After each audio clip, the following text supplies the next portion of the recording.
Welcome back, student. How are you today? Now, in the last lecture, we discussed about the plant kingdom and successfully discussed about the angiospermic plant. Now, today we are going to start animal kingdom. Now, look at the animal kingdom. Very distinct from the plant kingdom because all the animals which belongs to the animal kingdom, they are all heterotrophic. They never synthesize their own food.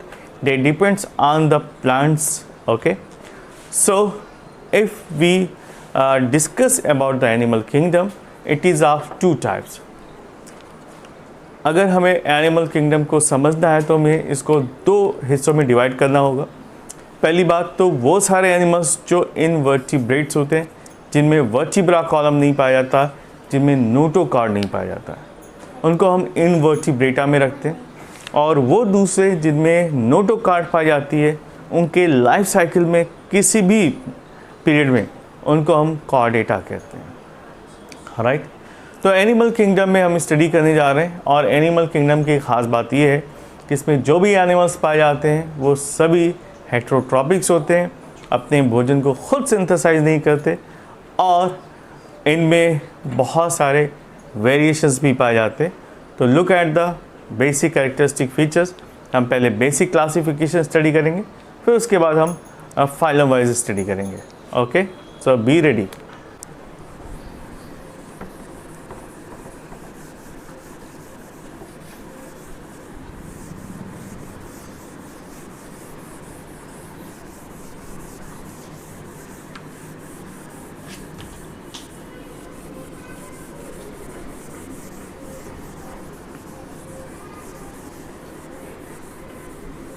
Heading डाल दीजिए animal kingdom.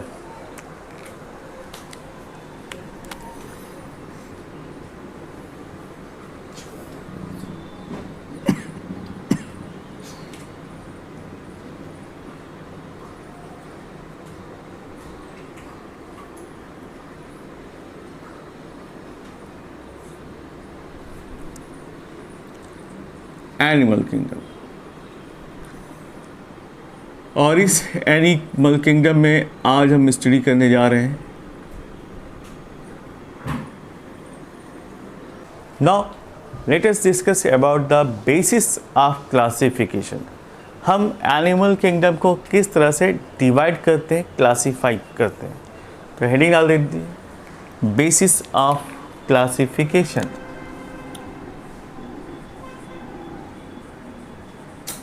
Basis of classification.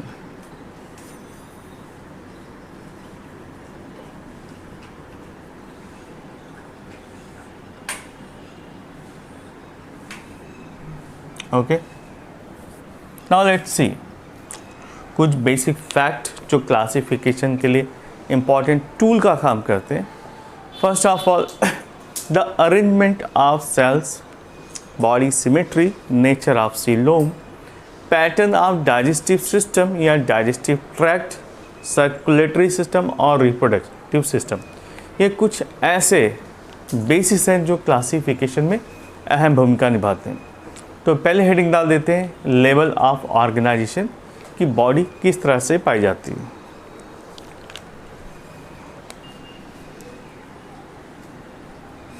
Level of organization.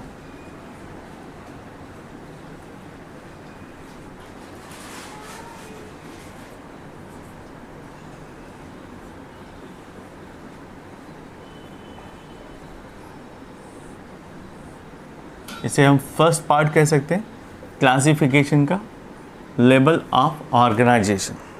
Now look, all the members of kingdom Animalia are multi cellular. ज़्यादातर जो members हैं वो multi cellular grade के पाए जाते हैं. And all of them do not exhibit the same pattern of organization of cells. और किसी में भी सेम पैटर्न फॉलो नहीं होता. तो that is the beauty of animal kingdom. So all the members belongs to the kingdom Animalia are the multicellular, first point, and all of them do not exhibit the same pattern of organization. तो लिखिए first point,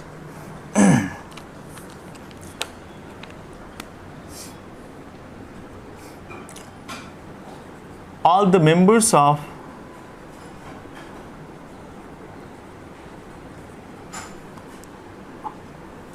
animal kingdom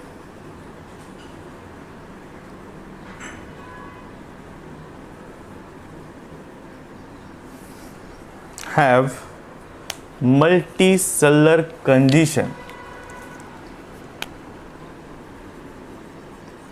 Multicellular condition or arrangement.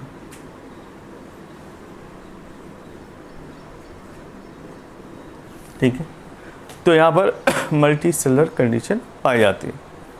और दूसरा important point,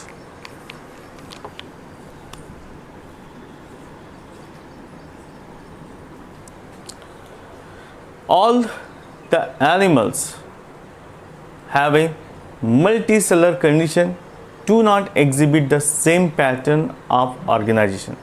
So animals have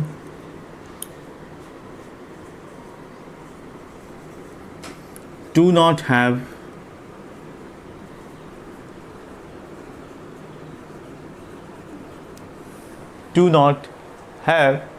the same pattern of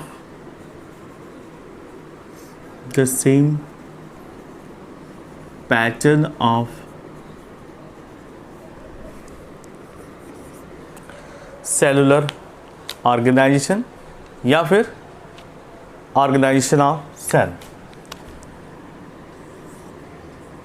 organization of cell। ठीक है, next point, for example in the case of sponges the cells are arrangement as loose cells aggregation.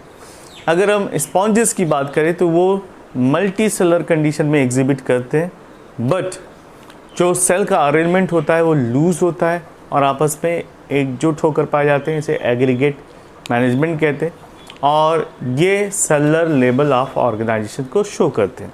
ठीक है, for example लिख लीजिए,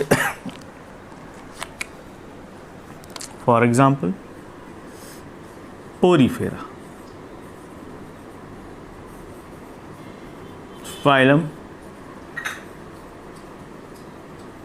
have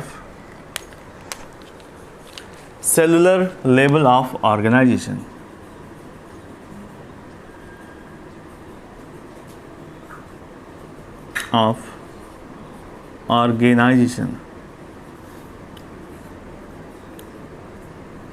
clear,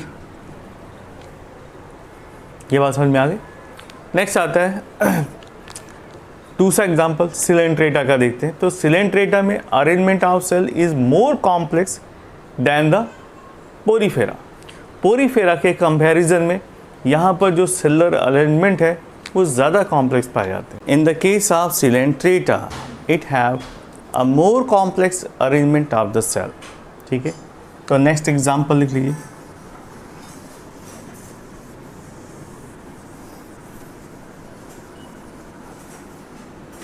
next point लिखिए,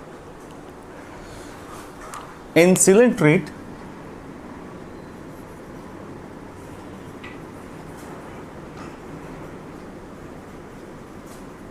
coelenterate the arrangement of the cell is more complex. The arrangement of the cell comparatively more complex than porifera. More complex.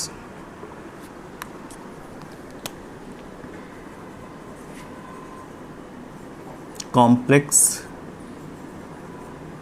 than porifera. अगर compare करें तो यहाँ जो अरेंजमेंट है वो ज़्यादा कॉम्प्लेक्स हो जाता है, and here the cell performs tissue like function. और यहाँ पर ये सेल्स आपस में इस तरह से कॉम्प्लेक्स स्ट्रक्चर बनाते हैं कि वो टिश्यू लाइक अपीयरेंस देते हैं, यानी टिश्यू का फंक्शन स्टार्ट कर देते हैं। So in this way we can say the coelenterates have a tissue level of organisation. So coelenterate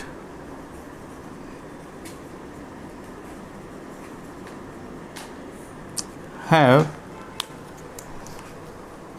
tissue level of organization.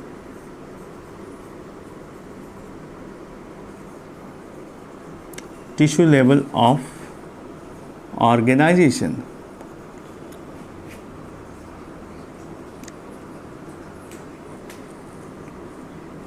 So in this way we do understand कि once the cells become more complex, they convert into cellular grade to tissue level and tissue level to organs level of organization. Right? Next heading डाल दीजिए, organ level of organization.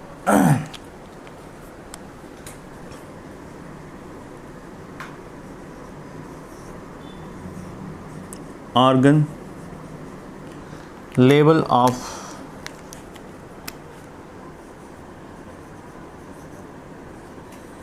organization.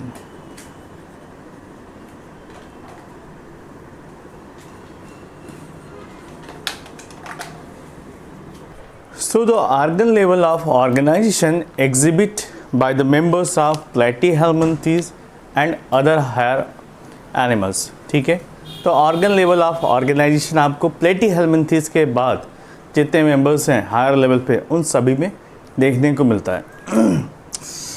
Found in Platyhelminthes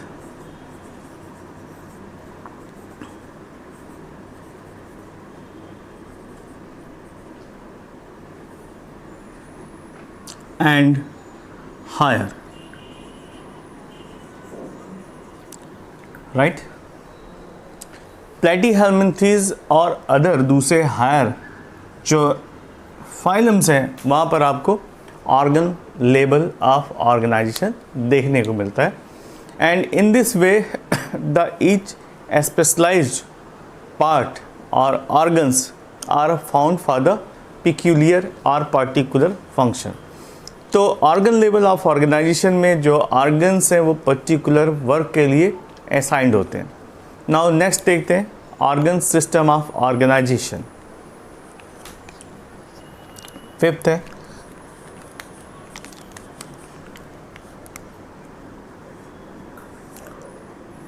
organ system of organisation.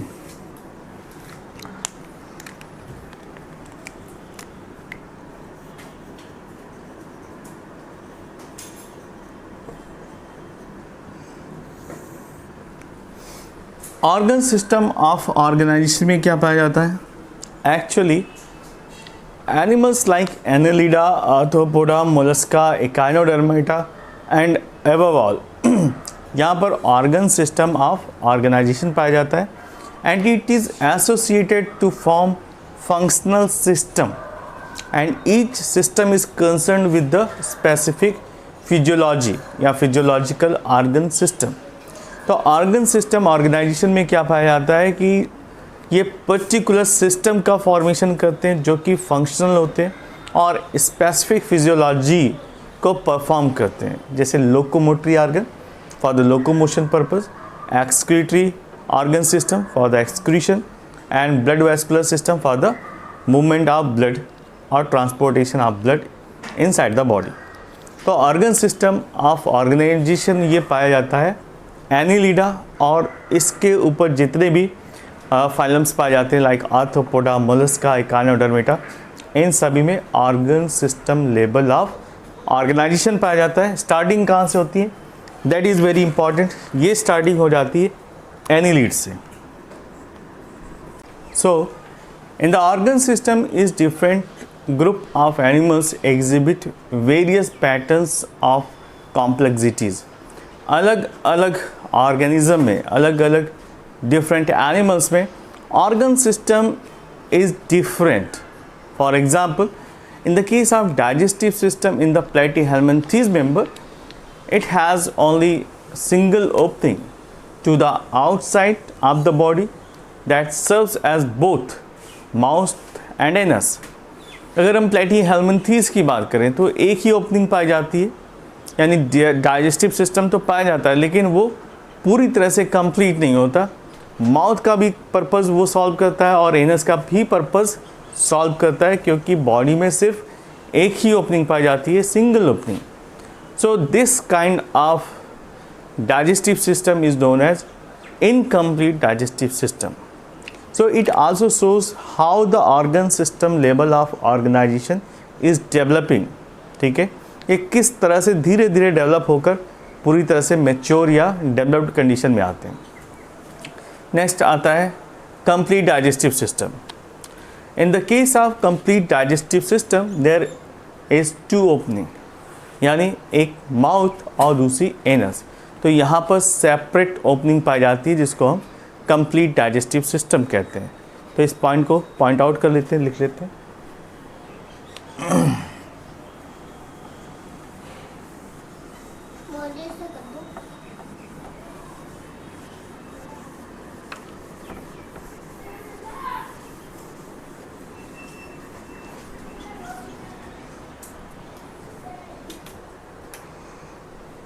लिखिए, heading डाल दीजिए, digestive system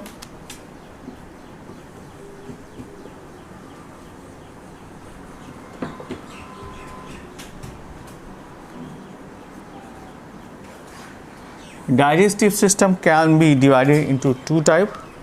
First one is incomplete and another is complete. Incomplete and complete digestive system.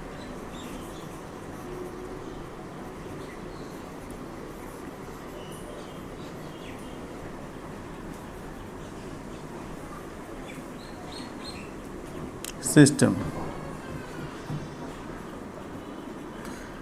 इस case में क्या होता है, इनकम्प्लीट डाइजेस्टिव सिस्टम में only one opening is found. For example, incomplete digestive system का एग्जांपल देख सकते हैं. प्लेटीहेल्मिन्थेस के मेंबर में सिर्फ और सिर्फ एक ही ओपनिंग पाई जाती है. इसका एग्जांपल है प्लेटीहेल्मिन्थेस.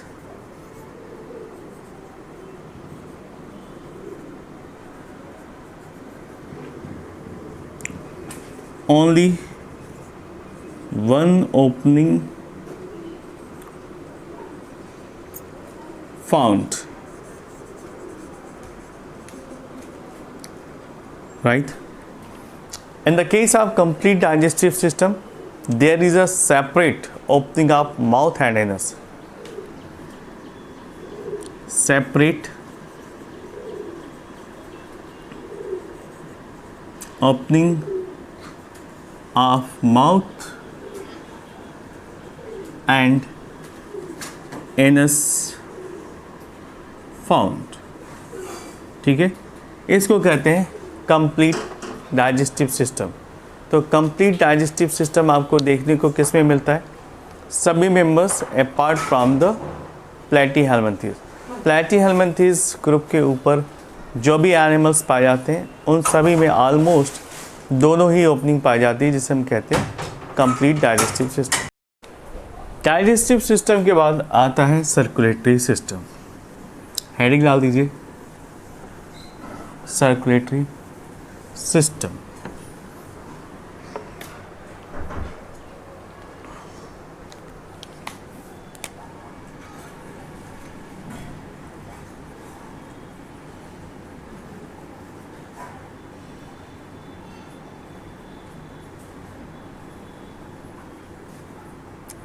सर्कुलेटरी सिस्टम ये भी दो तरीके के पाए जाते हैं.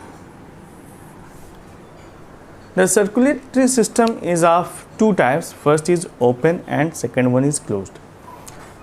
Open type of circulatory system में क्या होता है कि blood is pumped out open type of circulatory system में क्या होता है कि यहाँ पर ब्लड जो है हार्ट से पंप्ड आउट होता है and the cells of the tissues belongs to the organs directly came in the contact. और जो भी सेल्स हैं, टिश्यूज़ हैं, वो डायरेक्टली ब्लड के कॉन्टैक्ट में आ जाती हैं। But in the case of close type of blood circulatory system, the blood circulate through the series of vessels of varying diameter। अलग अलग diameter के vessels के अंदर blood की सप्लाई होती है, जिसे हम closed type of circulatory system कहते हैं।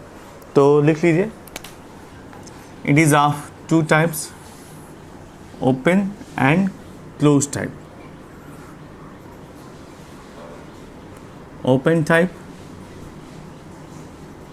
and second one is closed type।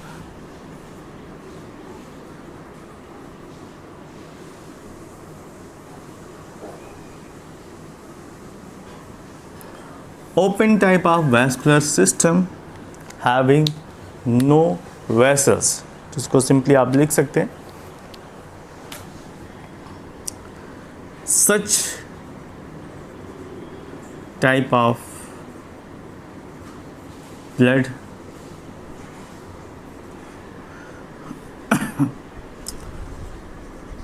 pumped out by the heart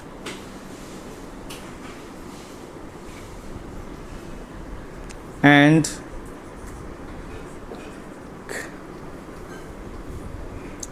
blood directly came in the contact of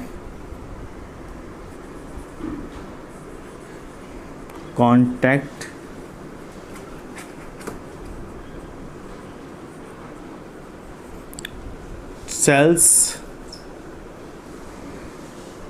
organs, tissues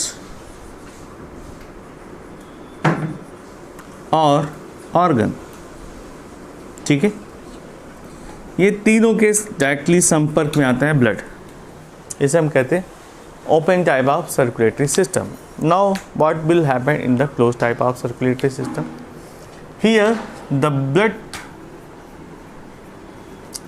flows inside the vessels, inside the vessels। Vessels के अंदर ये flow होते हैं। Vessels अलग अलग diameter के पाए जाते हैं, जिसको हम कॉमनली दो नाम से जानते हैं। एक को कहते हैं आर्टरीज और दूसरे को वेन्स कहते हैं। तो आर्टरी और वेन्स से होते हुए ब्लड की सप्लाई पूरे बॉडी में पाई जाती है। इसे कहते हैं close type of circulatory system, जो कि एडवांस्ड फाइलम के मेंबर्स में पाया जाता है। Now look at the symmetry. Symmetry का मतलब ये है कि किस तरह से बॉडी का अरेंजमेंट पाया जाता है, और अगर इनको सेंटर से दो हिस्सों में अगर डिवाइड करना है तो किस हिसाब से इनको डिवाइड किया जा सकता है, चाहे वो एनिमल्स हो या एनिमल्स के अलग अलग जो वैराइटीज़ हैं, उन सभी में किस तरह की सिमेट्री पाई जाती है, राइट। तो सिमेट्री ऑफ एनिमल्स को हम कंसीडर करते हैं नेक्स्ट पॉइंट में, इसको डिलीट करते हैं। हेडिंग डाल दीजिए, सिमेट्री इन एनिमल्स। नाउ हेडिंग डाल दीजिए, symmetry in animals.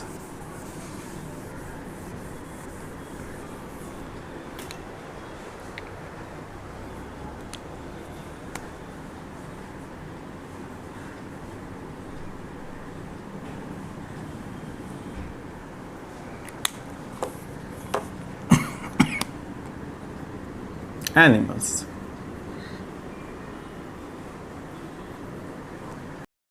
So in this way the whole animal kingdom is divided into two types। asymmetrical यानी वो किसी भी प्लेन से डिवाइड किया जाए तो दो हिस्सों में बराबर डिवाइड ना हो, उनको हम कहते हैं asymmetrical। और दूसरा आता है सिमेट्रिकल। सिमेट्रिकल में भी दो पॉइंट पाए जाते हैं। फर्स्ट है जिसको हम रेडियल कहते हैं, रेडियल सिमेट्री।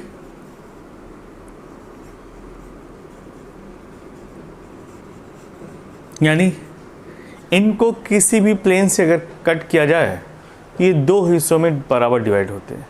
बस सेंट्रल एक्सिस के साथ, यानी सेंट्रल जो एक्सिस होती है वहाँ से अगर किसी भी प्लेन में डिवाइड करते हैं तो ये दो हिस्सों में डिवाइड हो जाते हैं। इनको हम कहते हैं रेडियल सिमेट्री।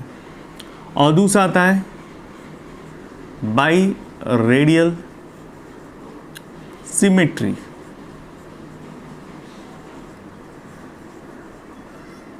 यानी बॉडी को किसी एक प्लेन से अगर डिवाइड किया जाए तो दो बराबर हिस्सों में डिवाइड हो जाते हैं। इसको हम कहते हैं बाई रेडियल सिमेट्री। असिमेट्रिकल का सबसे अच्छा एग्जाम्पल है पोरीफेरा के मेंबर्स यानी स्पॉन्जेस। रेडियल सिमेट्री के सबसे अच्छे एग्जाम्पल्स अगर देखा जाए तो सिलेंट्रेटा के मेंबर्स हैं, टीनोफोरा के मेंबर्स हैं, इकाइनोडर्मेटा के मेंबर्स हैं। तो एग्जाम्पल लिख लीजिए।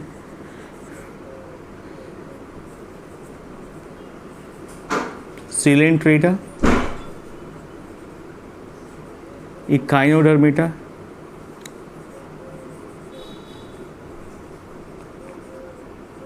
और टीनोफोरा। ठीक है,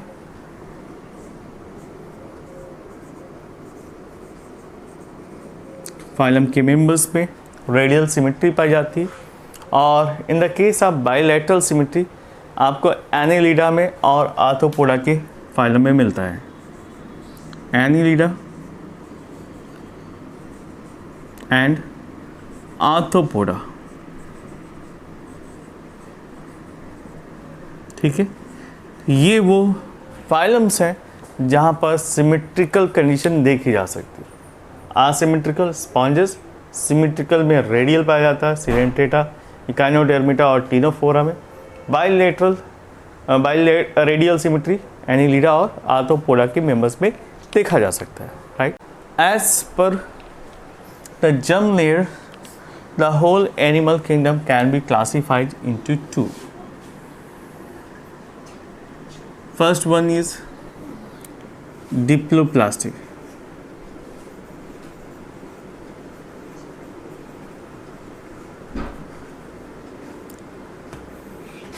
और नेक्स्ट आता है ट्रिप्लोब्लास्टिक।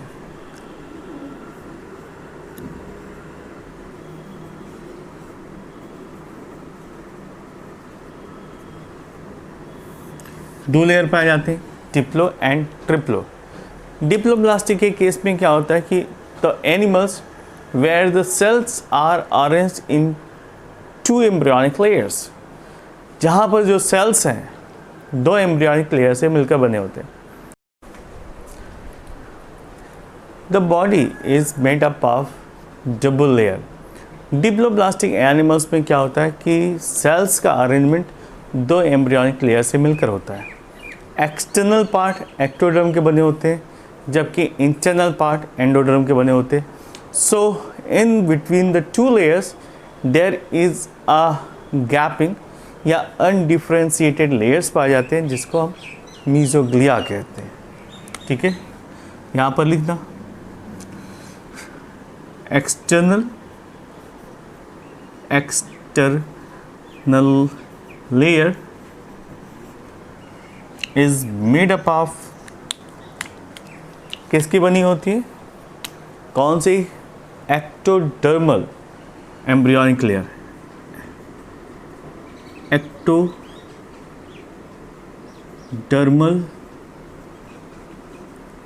इन ओरिजिन। ठीक है, जो इनर लेयर होती है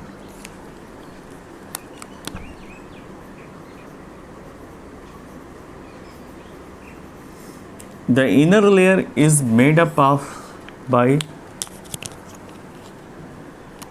endodermal